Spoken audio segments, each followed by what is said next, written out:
Novemba 11 ya kila mwaka, Kanisa Katoliki ulimwenguni kote huadhimisha kumbukumbu ya Mtakatifu Martini wa Tours, Padre. Martin alizaliwa mwaka 316 katika mkoa wa Pannonia huko nchini Hungaria, katika familia isiyo ya Kikristo. Baba yake alikuwa ni ofisa wa jeshi la Roma. Martin akiwa na umri wa miaka 15 alimfuata baba yake jeshini, akapewa mafunzo katika kambi moja kule Amiens, Ufaransa. Akawa mwanajeshi mwenye umri mdogo zaidi. Miaka 5 kabla ya kujiunga na jeshi, Martin alijiandikisha mafundisho ya ukatokumeni, lakini wazazi walimzuia asibatizwe. Mwenendo wake huko jeshini ulielekea zaidi kwa ule wa mtawa kuliko askari, kwa vile alivyokuwa mwema, mpole na mtiifu. Basi siku moja Martin alipomwona maskini mmoja yu uchi, hali yake ilikuwa mbaya, akitetemeka kwa baridi na njaa. Martin hakuwa na chochote zaidi ya panga na joho lake.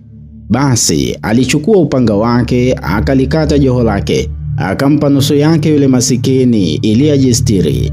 Siku hiyo wakati amelala usiku, Bwana Yesu alimtokea katika ndoto akiwa amevaa nusu ya lile vazi, akamwambia Martin, "Mimi ndiye uliyenivika hili vazi." Baada ya ndoto hiyo, Martin akatafuta nafasi ya kubatizwa mapema.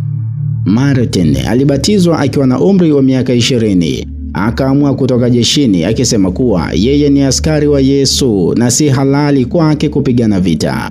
Martin alijiweka chini ya uongozi wa kiroho wa Askofu Hilari wa Poitiers huko nchini Ufaransa. Askofu huyo alimpa shamba ili ajenge nyumba ndogo aweze kuishi maisha ya upweke, lakini watu waliokuwa na nia kama hiyo ya kukaa upweke wakataka kujiunga naye. Kwa hiyo Martin alijenga monasteri maarufu ya Kibenediktini ya Ligule, ambayo ilikuwa monasteri ya kwanza nchini Ufaransa. Martin akaishi pale kwa muda wa miaka 10, na wakati huo alipewa daraja la upadre. Akaanza kujulikana sana kwa sababu ya mahubiri na miujiza yake.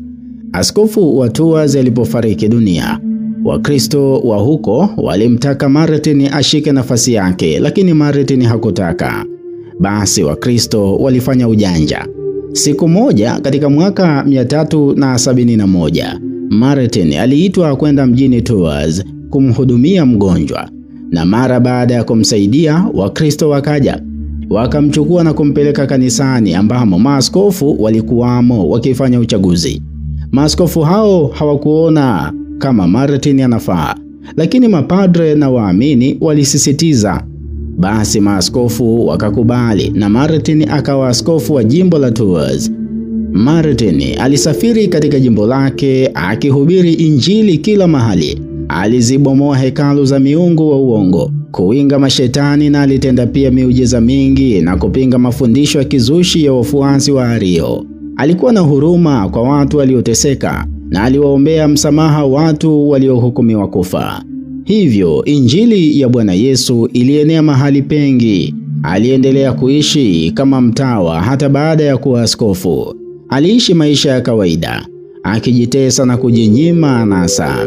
Alijenga nyumba ndogo na kuishi humo kama mtawa mkaapweke, na hatimaye nyumba ile ikawa monasteri ya Marmotia ambayo ipo hadi hii leo. Martin aliweza kufanya hayo yote kwa sababu aliongozwa na kauli mbiu hii isemayo, "Kadiri unavyomtendea mmojawapo wa wadogo hawa, umenitendea mimi. Nilikuwa uchi nanyi mkanivika." Haya yanatoka katika kitabu cha Matendo ya Mitume sura 25 aya ya 40. Martin akiwa safarini katika jimbo lake aliugua, na baada ya muda mfupi akafariki dunia tarehe 11 mwezi Novemba mwaka 397 akiwa na umri wa miaka 81. Tafakari. Bwana, kama bado nahitajika kwa watu wako, sikatai. Mapenzi yako matakatifu yatimizwe. Maneno haya aliyazungumza mwenyewe Mtakatifu Martin wa Tours. Mtakatifu Martin wa Tours, Padre, utuombee. Hii ni sauti ya Pasco Tulliano. Tumsifu Yesu Kristo.